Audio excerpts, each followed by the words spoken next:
Bless you all. Welcome to my Friendly Maths channel. See, today one question I picked it up from R.D. Sharma, class 10th, and from the chapter Pair of Linear Equations. This question seems difficult but not at all difficult. Okay, and here I will be giving you the detailed explanation, and those who want to solve it on their own, this is a hint. The sum of the opposite angles of a cyclic quadrilateral is 180 degree. Okay, and here I will be discussing one more thing, that for the quadrilateral, cyclic quadrilateral means the quadrilateral in cyclic form, right? Suppose, and the opposite sides, suppose it is A, B, C and D. So their opposite sides, the sum will be equal to 180 degree. Here angle A is equal to angle A plus angle C, that is equal to 180 degree, and angle B plus angle D is equal to 180 degree. Right everyone? And those who find it difficult, यहाँ मैं आप लोगों के लिए थोड़ा सा detail में explain करना चाहती हूँ, और जिनको डिटेल्ड एक्सप्लेनेशन नहीं चाहिए, they can take the screenshot. This is the solution I will be giving you. Okay, you can take the screenshot and you can enjoy this question. And those who want the detailed explanation, this question is for you. In cyclic quadrilateral, okay, ABCD, angles A and C and angles B and D form pairs of opposite angles. This ये हमें पता चलना चाहिए. Cyclic है तो जो opposite angles यहाँ पे क्या क्या बनेंगे, एंगल ये A B sorry and C and D, तभी ये साइक्लिक होगा. हम इस पैटर्न में चल रहे हैं, राइट? तो ये ए बी सी डी जो होगा, तो ये एंगल ए और एंगल सी अपोजिट आ रहे हैं, तो इन दोनों का सम 180 डिग्री हो जाएगा. And similarly angle B and angle D form the opposite pairs. So sum of opposite angles in a cyclic quadrilateral is 180 degree. This also you should know. So angle, इससे हमें क्या पता चलता है, angle A plus angle C is equal to 180 degree and angle B plus angle D is equal to 180 degree. अब question में angle A कितना है, एंगल B कितना है, ये दिया हुआ पार्ट है, राइट एवरीवन? तो हम क्या करेंगे, angle A plus angle C है, तो एंगल A की जगह जो क्वेश्चन में वैल्यू दिया है ये पुटअप कर लेते हैं, और एंगल सी की वैल्यू यहाँ पुटअप कर लेते हैं. तो वैसे ही करके किया है मैंने. देखिए, एंगल ए की जगह लिखा 2x - 1. अब बीच में ये प्लस है तो प्लस लिख के, जब प्लस होता है तो यहाँ मैं एक और बात कहना चाहूँगी, जब यहाँ प्लस है तो हम डायरेक्ट लिख लेंगे जो भी वैल्यू आ रही है. अगर यहाँ माइनस होता तो हमें इसे ब्रैकेट में लगाना बहुत ज़रूरी होता, क्योंकि जब हम ब्रैकेट माइनस इंटू प्लस करेंगे तो ये +15 -15 हो जाता है, अगर यहाँ माइनस है तो. लेकिन यहाँ अभी हमारे पास प्लस है, हम डायरेक्ट इसे प्रोसीड ऑन कर सकते. So 2x - 1 + 2y + 15 is equal to 180 degree. And similarly angle B is y + 5 + 4x - 7, D is equal to 4x - 7 is equal to 180. Okay, and now when we simplify it, 2x plus 2y, 2x plus 2y plus 14 plus 15 minus 1 plus 14 is equal to 180. See, we can do one more thing. 180 को यहाँ ला करके भी हम उसे equation 1 की जगह लिख सकते हैं. ऐसे भी आप लिख सकते हो, आपका कंफर्ट जोन, जैसे भी आप करना चाहो, one and the same. Okay, and then हम ये 14 को इधर ले जाकर भी कर सकते हैं, या ये 180 को इधर लाकर भी हम फर्दर सिंप्लीफाई कर सकते हैं, और या ऐसे भी कर सकते हो.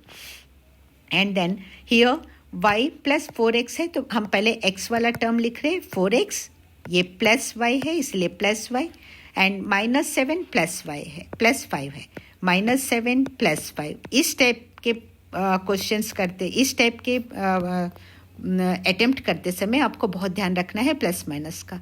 7 बड़ा है, कैरिंग माइनस, एंड प्लस छोटा है, 5 छोटा है, इसीलिए आंसर माइनस में आएगा. क्योंकि अलग अलग साइन से इसीलिए ये सब्ट्रैक्ट हो जाएगा, -2 आएगा. Okay, so 4x + y - 2 is equal to 180. इसे हम इक्वेशन 2 मान लेते हैं. अब देखिए, यहाँ x के टर्म में जो कोफिशिएंट्स है, हम इनको पहले इक्वेट करने की कोशिश करते हैं. ये अब सिंपल आपका पेयर ऑफ लीनियर इक्वेशंस हो जाता है. तो यहाँ पर इसको अगर हम पूरे को मल्टीप्लाई बाय 2 कर लेते हैं, तो 2 2s हमें 4x मिल जाएगा. यहाँ पर भी 4x है, फिर हम नेक्स्ट उसको सब्ट्रैक्ट कर सकते हैं, ठीक है ना? तो वही किया. यहाँ देखिए, मल्टीप्लाइंग इक्वेशन 1, ये जो इक्वेशन 1 है, बाय 2, एंड इक्वेशन 2 को हम 1 से मल्टीप्लाई कर सकते हैं, लिख सकते हैं ऐसे, या इसे इस पार्ट को छोड़ भी सकते हो। तो इसे 1 से मल्टीप्लाई करेंगे, ये सेम एज इट इज़ आ जाएगा। और इसे जब आप 2 से मल्टीप्लाई कर रहे हो तो देखिए 2 2s आर 4x आ गया, and 2y multiplied by 2 is equal to 4y आ गया, 14 multiplied by 2 is equal to 28 आ गया, and 180 multiplied by 2 is equal to 360। तो ये आ गया, and we consider this as equation 3। And similarly when you multiply equation 2 by 1 it will remain as it is. And हालांकि हमने multiply किए से हम इक्वेशन 4 ले भी सकते हैं, या इसे एज इट इज़ 2 भी मेंशन कर सकते हो, लेकिन जो इक्वेशन नंबर डाल रहे हो वो यहाँ हमें मेंशन करना ज़रूरी है। ओके अब हमारे पास ये 2 आ गए हैं, तो हमने क्या किया, सब्ट्रैक्टिंग इक्वेशन 4 फ्रॉम 3 किया, इस 4 को 3 से सब्ट्रैक्ट किया। अब देखिए जब हम सब्ट्रैक्ट करेंगे, ये इसीलिए मैंने इंक चेंज करके ये साइंस डाले हैं ताकि आपको समझ में आ जाए। तो जब हम इस इक्वेशन 4 पूरा माइनस से मल्टीप्लाई करेंगे, माइनस इंटू प्लस 4x है तो वो माइनस हो जाएगा, माइनस इंटू प्लस है तो ये माइनस y हो जाएगा, माइनस इंटू माइनस 2 है यहाँ पर, जब हम इस माइनस को माइनस से मल्टीप्लाई करेंगे तो ये प्लस 2 हो जाएगा, और ये प्लस 180 है, जब माइनस से मल्टीप्लाई करेंगे तो ये माइनस 180 हो जाएगा। आई होप ये क्लियर है आपको।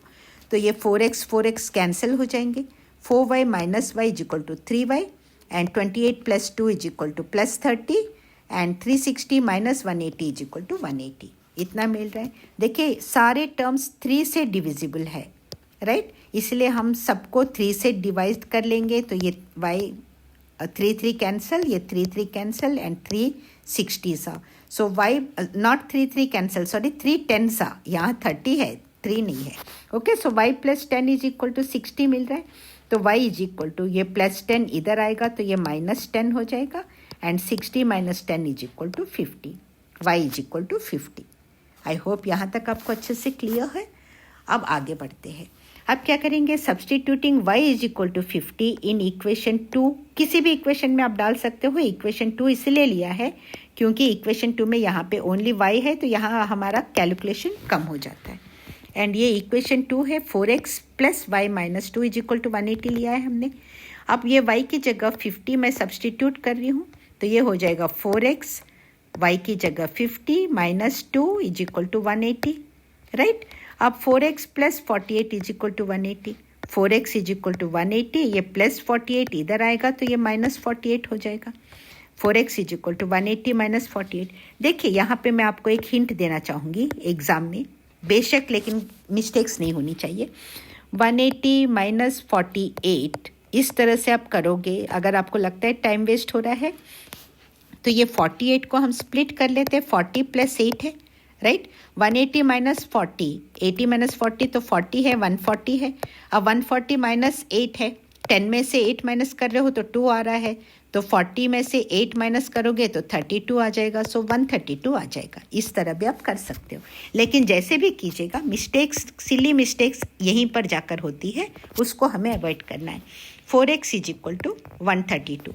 Now x is equal to के लिए हम दोनों ही टर्म्स को 4 से डिवाइड कर लेंगे, 4 कैंसिल हो जाएगा। x इज इक्वल टू 132 को जब आप 4 से डिवाइड कर रहे हो तो 4 3s आर 12, 1 कैरी ओवर, 2 नीचे उतारोगे 12 हो जाएगा, 4 3s are, so 33। Okay, x is equal to 33 मिल गया, y इज इक्वल टू 50 मिल गया।